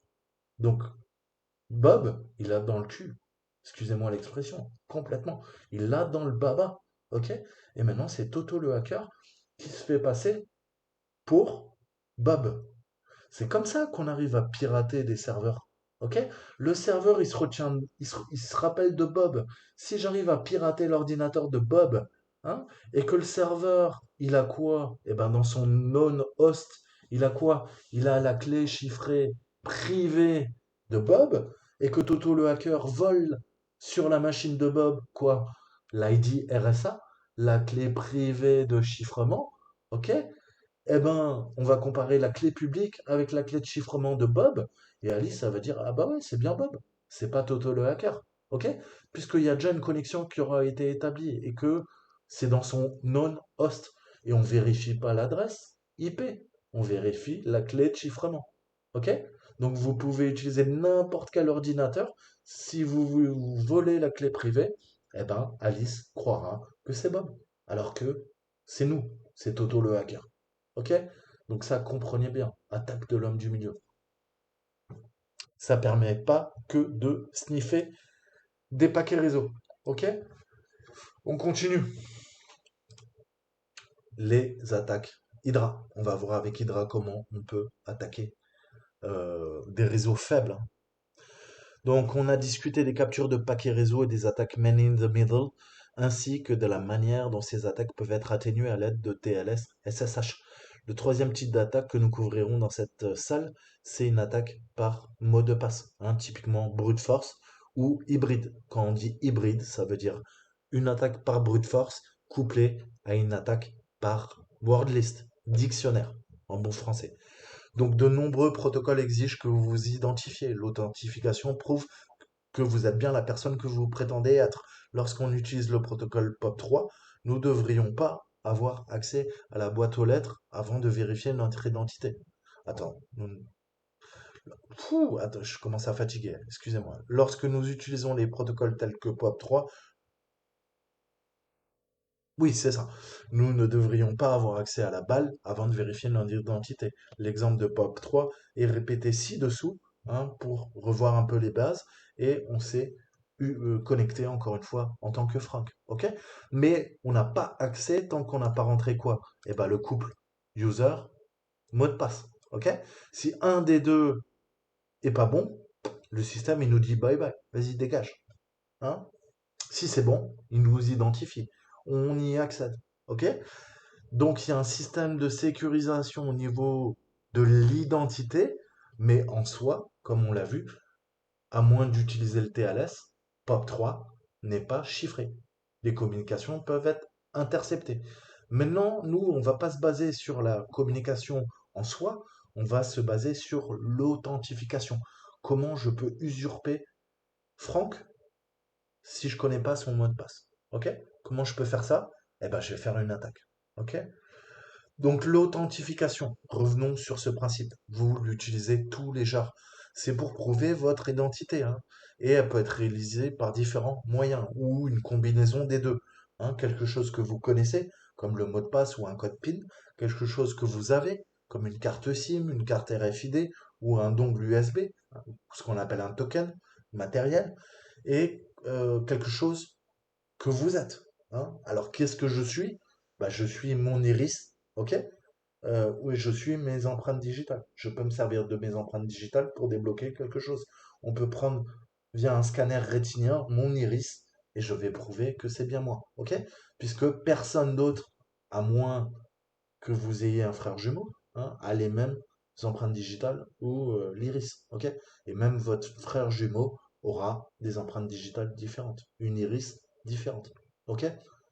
Vous voyez où je veux en venir. Donc c'est très très dur. Les empreintes digitales, on peut les falsifier. Ok, il y a plein de techniques. Je rentrerai pas dans les détails, mais on peut faire des doublettes. Hein, comme on fait des doublettes de vos plaques minéralogiques sur vos voitures, on peut faire des doublettes de vos empreintes digitales. Ça, c'est pas un problème. Honnêtement, c'est pas trop compliqué de tromper un capteur d'empreinte digitale. Ok, même les derniers, ça peut se faire. Il suffit de savoir comment s'y prendre. Ok. Euh, pour l'iris, c'est plus compliqué. Ok, mais c'est possible aussi. En tout cas, vous inquiétez pas, les agences de renseignement, ils savent faire. Donc, et les très bons hackers aussi. Donc, cette tâche se concentrera sur les mots de passe, ok? C'est-à-dire quelque chose qu'on sait. Si on revient à notre communication avec les serveurs précédents, on a vu que les protocoles Telnet, SSH, POP3, IMAP, on a besoin d'un mot de passe pour y accéder. Alors, d'accord, le canal de communication n'est pas chiffré, mais il nous faut quand même un mot de passe pour s'identifier. Donc, sur la base de 150 millions de noms d'utilisateurs et de mots de passe divulgués lors de l'attaque en 2013, Adobe s'est fait poutrer ses bases de données et on a 10 mots de passe extrêmement utilisés. Ok? Donc, ces 10 mots de passe, c'est ça. Ok? C'est le top 10 hein, en 2013 par rapport à Adobe. Et vous voyez que c'est ce qu'on appelle des mots de passe faibles. Ok? Donc, seuls deux mots de passe sont liés à Adobe et à ses produits, mais les autres sont génériques. Hein, vous pouvez imaginer que ça a changé pendant la dernière décennie, mais détrompez-vous en fait. Hein. 1, 2, 3, 4, 5, 6, 7, 8, 9, c'est encore des choix courants pour de nombreux utilisateurs. Hein. Et je vous ai toujours dit, en cybersécurité, le maillon faible, c'est pas l'ordinateur, c'est l'utilisateur. C'est l'utilisateur qui fera n'importe quoi. Hein. Si vous pouvez manipuler via l'ingénierie sociale l'utilisateur, vous avez accès à l'ordinateur. C'est beaucoup plus facile de hacker le cerveau de quelqu'un que de hacker un ordinateur. Ok? Parce que la plupart des gens sont naïfs, sont pas formés et seront manipulables. Hein. On peut utiliser plein de techniques. C'est ce que font tous les jours les services de renseignement. Ok? Ils manipulent les gens pour accéder à des informations. Ok? Donc, euh, et il y en a d'autres qui utilisent carrément QWERTY, ok? Donc là, vous avez envie de vous faire taper, quoi. Hein. Si vous tapez QWERTY ou AZERTY, hein, c'est vraiment la connerie à ne pas faire. Donc, ce qu'il faut retenir, les attaques par dictionnaire. On fait du guessing. Guessing, ça veut dire je vais deviner un mot de passe. Deviner un mot de passe nécessite une certaine connaissance de la cible, hein, comme le nom et l'année de naissance de son animal. Mais on peut se servir des réseaux sociaux, on peut approcher la personne dans la vraie vie, lier de l'amitié pour connaître le nom hein, de ses amis, de ses parents, de sa famille, de sa femme, de ses enfants, de son poisson rouge, de son chat. Ok? Son année de naissance. Ok? Ça, c'est une approche plutôt par ingénierie sociale. Ok? Ou via de l'OSINT sur les réseaux sociaux. Ensuite, des attaques à distance. Ok? Je n'ai pas besoin d'interagir avec ma cible. Je vais le faire à distance. On a quoi? On a les wordless attack, attaque par dictionnaire. Cette approche développe les devinettes de mots de passe et tente d'inclure tous les mots valides dans un dictionnaire ou une liste de mots. Et on a l'attaque par brute force, donc c'est la plus bête. Ça va tester toutes les possibilités. Cette attaque est la plus exhaustive et la plus longue. Un attaquant peut aller jusqu'à essayer toutes les combinaisons de caractères possibles, ce qui se développe rapidement, en croissance exponentielle avec le nombre de caractères. Donc ça se développe rapidement en termes de temps passé. Ok? Plus le mot de passe va être long, plus vous allez passer des heures et des heures et des heures, voire des semaines, voire des mois, voire des années à trouver la combinaison. Donc pour accélérer l'attaque, on fait des attaques hybrides, on fait des attaques par dictionnaire. Ok? Pour raccourcir des fois par 1000 le temps qu'on va trouver. Et par convention, vous savez que dans la nature, vous pouvez tester avec RockU. Vous avez 13 milliards de possibilités ou 13 millions, je sais plus. Euh, il n'y aura pas tous les mots de passe, ok? Mais si un des mots de passe est présent dans cette liste et que votre utilisateur l'utilise, eh ben, vous aurez accès à son compte, ok? Donc c'est pour ça que dans nos CTF, on se base tout le temps sur rockyou.txt. Hein, c'est une autre brèche, hein, qui a été faite en 2016, la société RockYou, et on a eu tous ces mots de passe confuités. Et vous connaissez les hackers, ils passent leur temps à créer des dictionnaires. Là, j'ai un dictionnaire de 180 gigas. Je ne sais pas si vous vous rendez compte. Je crois que j'ai 1000 milliards de possibilités. Ok? Donc c'est un truc assez sale. Ok? Et après, on peut cruncher, c'est-à-dire qu'on va utiliser un programme comme Crunch qui va permettre de dire, bah tu vois, mes 1000 milliards de possibilités là dans ce dictionnaire, eh ben tu vas faire des variations.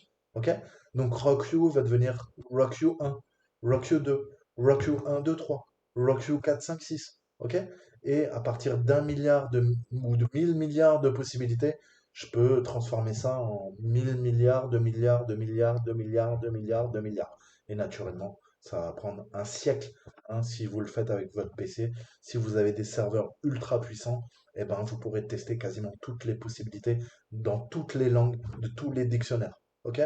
Et le but, c'est de tester toutes les langues. Toutes les langues. OK? Pas qu'en français. Si votre cible, elle est en français, utilisez des mots en français. Mais les bons hackers, ils utilisent toutes les langues. OK? Donc c'est pour ça qu'on appelle un dictionnaire. Parce que typiquement, c'est comme si on prend un dictionnaire dans chaque langue. OK? Et je vais utiliser tous les mots de la langue. OK? Voiture va devenir car, va devenir en italien macchina, ok? Et ainsi de suite, ok? Et je vais tester toutes les possibilités. Donc vous voyez que ça devient vite de façon exponentielle, ok? Donc concentrons-nous sur les attaques par dictionnaire. Au fil du temps, les pirates ont compilé liste après liste contenant des mots de passe divulgués après des violations de données, ce qu'on appelle des data breach, des brèches dans les bases de données en fait, hein. Un exemple, c'est la liste de mots de passe volés à RockU que vous trouverez sur votre Kali Linux, ok? Le choix de la liste de mots doit dépendre de votre connaissance de la cible, c'est très important. Par exemple, un utilisateur français peut utiliser un mot français au lieu d'un mot anglais. Par conséquent, une liste de mots français pourrait être plus prometteuse. Ok, on adapte, hein, notre attaque. Nous voulons un moyen automatisé d'essayer des mots de passe courants ou des entrées d'une liste de mots. On a Hydra. Hydra, on s'en sert, ça gère de nombreux protocoles, notamment le FTP, le POP3, l'IMAP, le SMTP, le SSH. Ok, la syntaxe est la suivante. Hydra, j'appelle le programme. L, c'est le username. P, alors, petit p, c'est un little p, it is a word, ok? Si je tape little p, ça fera a word called wordlist.txt. Si je fais capital P, ok? If I use capital P, it won't be a word. It would be a word list called wordlist.txt. Ok? Donc petit p, j'utilise un mot, un word. Grand P, j'utilise une liste de mots, un dictionnaire, word list. Ok? Donc là, j'utilise quoi? Grand P, donc c'est une word list qui s'appelle wordlist.txt. Serveur, l'adresse IP du serveur ou le nom de domaine et le service. Ok? C'est exactement ce que je vous dis là. D'accord? Donc, voyons ces différents exemples, hein. Qu'est-ce que je fais? Hydra, j'attaque avec Marc. Sur quoi? Avec la liste RockU, sur l'adresse IP 10.10.214.201 et je veux attaquer du FTP. Ok? Pareil, sauf que là, écrit d'une autre façon. Ok? Mais c'est exactement la même chose, hein. It is basically the same. The syntax has changed, but it is the same process. Ok? I want to attack a FTP server. Ok? Comprenez bien, hein, c'est exactement le même processus. Ok? Et là, je fais quoi? Là, le username, c'est Frank. Ok? C'est toujours RockU. Toujours la même machine, mais là, c'est plus du FTP, c'est du SSH. Ok? Donc ça, c'est vraiment important en fait, hein. Donc on a quoi? On a ces possibilités. Ok? Donc on a le port, petit s, hein, ou le port, c'est pour spécifier un port autre que celui qui est utilisé par défaut pour le service en question. On a grand V ou V grand V pour verbose. Hein, ça permet à Hydra d'afficher des combinaisons de noms d'utilisateurs et de mots de passe qui sont essayés. Cette verbosité est très pratique pour voir la progression, surtout si vous n'êtes toujours pas sûr de votre syntaxe de ligne de commande. Ensuite, on a le "-t", n, où n est le nombre de connexions parallèles. T16 créera 16 threads pour utiliser la connexion à la cible. Plus vous augmentez les threads, ok, plus ça va vite. Mais plus ça va vite, plus vous risquez de planter le serveur, ou de le ralentir, ou de créer du déni de service. Et plus vous allez créer de threads, plus vous allez aller vite, mais plus vous allez générer du bruit. C'est-à-dire que si on analyse le trafic réseau, hein, clairement, ça ne sera pas l'authentification d'une personne lambda. Ça sera un hacker qui essaye de faire une attaque brute force par dictionnaire. Ok? Donc dans la vraie vie, on prendra le temps. Il vaut mieux y aller lentement et simuler peu de connexions parallèles à la cible, hein, comme si c'était une personne qui se trompait de mot de passe, que bourriner, tartiner, vouloir aller vite et qu'on vous banne votre adresse IP. Une fois qu'on a banni votre adresse IP, vous pouvez rentrer chez vous et aller jouer aux cartes. Ok? Parce que c'est fini. Donc il faut être intelligent. Hein, c'est pas une question d'être un bourrin ou un script qui dit. Donc le débugage, très utile, ça vous. Vous obtiendrez des informations plus détaillées sur ce qui se passe. La sortie de débugage peut vous épargner beaucoup de frustration. Par exemple, si Hydra tente de se connecter à un port fermé et il y a une délai d'attente. Ok? Donc je vous conseille tout le temps d'utiliser le D, même si dans les faits, quand je fais des CTF, moi je l'utilise pas. Ok?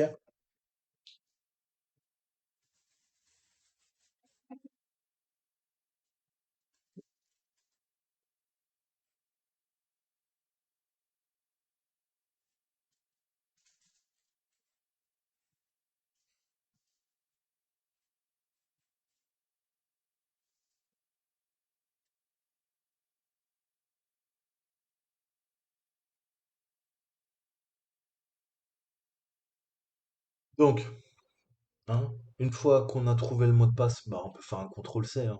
Tout simple. Voilà ce qu'il faut retenir. Alors, donc, on va lancer une attaque. On espère qu'elle se termine en moins de 5 minutes, hein. Cependant, l'attaquant prendrait généralement plus de temps dans les scénarios réels. C'est ce que je vous disais. Les options de verbosité ou de débogage peuvent être très utiles, hein, si vous souhaitez qu'Hydra mette à jour sa progression. On va les utiliser là dans cet exemple. Donc en résumé, hein, les attaques contre les systèmes de connexion peuvent être menées efficacement à la tête d'Hydra. Il y a plein d'autres outils, mais Hydra est extrêmement utile. Dans certains cas, je préfère utiliser Burpsuit, mais tout dépend. Donc l'atténuation contre de telles attaques peut être sophistiquée, peut dépendre du système cible, hein. Donc qu'est-ce qu'on peut utiliser pour endiguer cette attaque par dictionnaire ou par brute force? Eh ben, on va mettre en place une stratégie de mot de passe. Ok? On va appliquer des contraintes en termes de complexité et de longueur minimale, hein, au niveau des mots de passe. Plus le mot de passe est complexe, plus j'accrois le temps de calcul à l'ordinateur pour trouver la solution, ni plus ni moins. Ok? Jusqu'à que ça soit théoriquement inviolable. Si j'utilise un mot de passe qui fait 64 longueurs, enfin 64 caractères de longueur, typiquement, à moins d'être la NSA, hein, personne ne pourra le calculer. Ça prendrait des millénaires. Ok? Ça veut pas dire qu'on peut pas le craquer. On pourra peut-être attaquer votre machine via des failles, ok? Au niveau des protocoles, au niveau des applications que vous utilisez.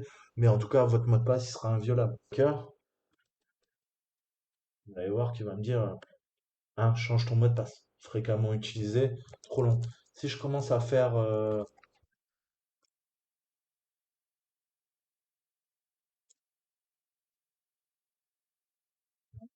séquence clavier courante, ok? Parce que là, j'ai utilisé que des 1, ok? Si maintenant j'utilise des combinaisons et j'utilise 32 ou 64 caractères, qu'est-ce qui va se passer?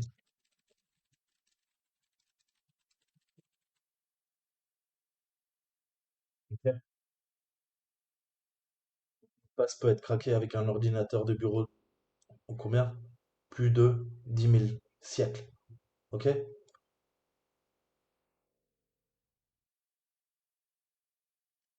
Le temps qu'il faudrait à Blender dans Futurama pour voler tout ce que nous avons de plus précieux dans l'univers, y compris votre mot de passe. Donc vous voyez qu'il devient inviolable. Ok? Donc ça, il faut comprendre ce principe cryptographique à la fois de complexité et de longueur de word. Ok? Le word, c'est le mot de passe. C'est pour ça qu'on appelle ça un mot de passe. Le mot, c'est ça. En cryptographie, le word, le mot, doit être à la fois complexe et long. Ok? Et c'est la variation de la complexité et de la longueur du mot qui fait que le mot de passe est sécurisé. Maintenant, vous comprenez, j'espère. Ok? Parce que tout le monde utilise mot, mais mathématiquement, ils savent pas. On pense que c'est un mot. Non, c'est pas un mot comme quand je parle. C'est un mot en termes cryptographiques. Un word, ça n'a rien à voir avec le mot dans les dictionnaires. Ok? Même si vous voyez que tout est lié, hein. On utilise des word lists et tout ça. Mais le mot, c'est en termes cryptographiques. Ok? Alors, donc, je reviens, stratégie de mot de passe. Verrouillage du compte. Verrouiller le compte après un certain nombre de tentatives infructueuses. Hein, techniquement, bah oui, bien sûr, ça va bloquer. Tout ça, faudra l'appliquer tout le temps, tout le temps, tout le temps en défense. Ok? Tentative d'authentification de limitation. Je vais retarder la réponse à une tentative de connexion. Quelques secondes de retard sont tolérables pour quelqu'un qui connaît le mot de passe, mais elles peuvent grandement entraver les outils automatisés. Hein. Si je bloque la personne pendant 3 ou 5 secondes, il s'en fout. Il va attendre, il va dire ouais, c'est un peu relou. Mais si le programme, lui, doit attendre 5 secondes entre chaque essai et qu'il doit tester des milliers, des dizaines de milliers, des dizaines de millions, des dizaines de milliards de possibilités, multiplié par 5 secondes, vous imaginez bien que là, ça devient la folie. Ok? Utilisez les captcha. Hein. Techniquement, ça nécessite de résoudre une question difficile pour les machines. Ok, donc du coup, on peut plus automatiser une attaque. Cela fonctionne bien si la page de connexion se fait via une interface graphique. Hein. Notez que le CAPTCHA signifie Completely Automated Public Turing Test Total Computer and Human Apart. Ok, maintenant vous savez. Ok, donc voilà, CAPTCHA, c'est ça. Ok, donc si je devais traduire un test de Turing public complètement automatisé pour différencier hein, les ordinateurs et les humains et faire la différence, apart. Ok? Donc voilà, parce que CAPTCHA on l'utilise tout le temps, on ne sait pas ce que ça veut dire. Ok? Et qu'est-ce qu'il y a d'autre? Eh ben encore trois trucs à faire. Exiger l'utilisation d'un certificat public pour l'authentification. Cette approche fonctionne bien avec SSH par exemple. Et utiliser l'authentification à deux facteurs. Demander à l'utilisateur de fournir un code disponible par d'autres moyens tels que le courrier électronique, l'application smartphone ou le SMS. Et enfin, il existe de nombreuses approches qui sont plus sophistiquées et qui peuvent nécessiter des connaissances établies sur l'utilisateur, telles que le GeoIP, la géolocalisation par IP. Ok? Donc ça, c'est important. Excusez-moi, je vais ajouter là.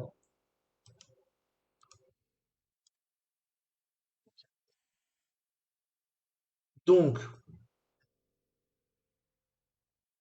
utiliser une combinaison des approches ci-dessus est une excellente approche pour se protéger par pour se protéger contre les attaques par mot de passe. Ok? Donc là, qu'est-ce qu'il nous demande? On a appris que l'un des comptes de messagerie est lésé. Quel est le mot de passe utilisé pour accéder au service IMAP sur la machine IP?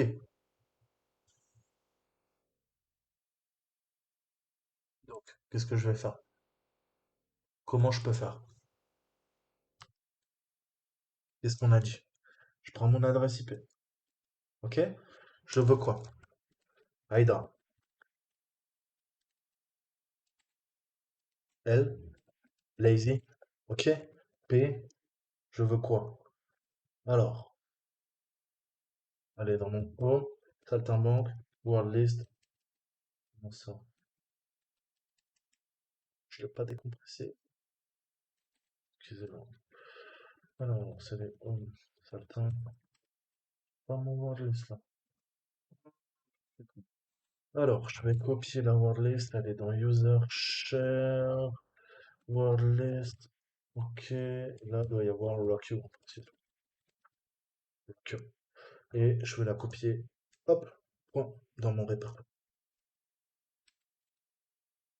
Ok. Alors, je vais le faire en interface graphique, ça ira plus vite. Parce que je me rappelle jamais des arguments, des fichiers GZ. On va aller là-dedans. Hop. Donc j'ai quoi? J'ai en théorie RACU, ok? Et on va à l'extra.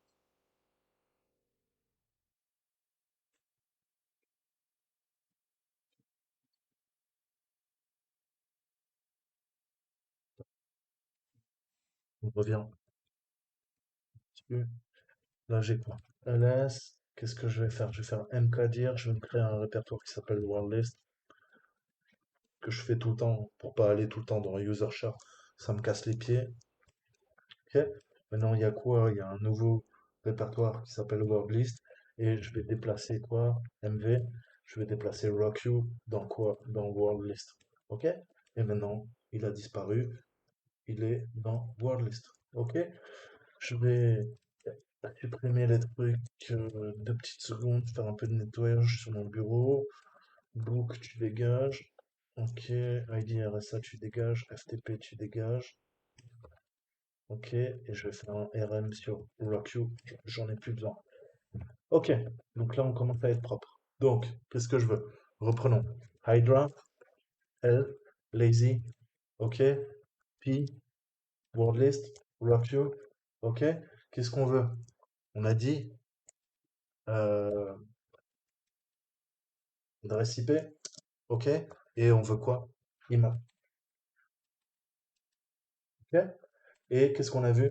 Grand V et petit d, debug, ok. Verbose, debug, verbeux et le debug. C'est parti.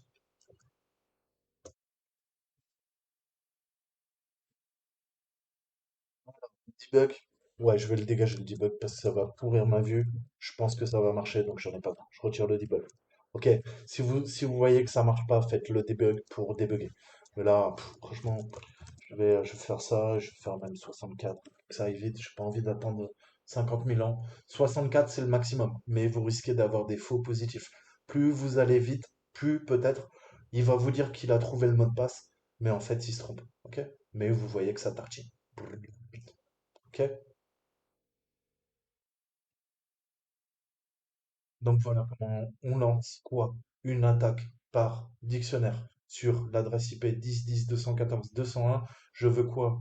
Craquer le mot de passe de lazy et je teste via ma liste, mon dictionnaire Rock. Ok? Comment ça, machine expirée? Je dégage de là. Ok. 5 minutes, ils disent.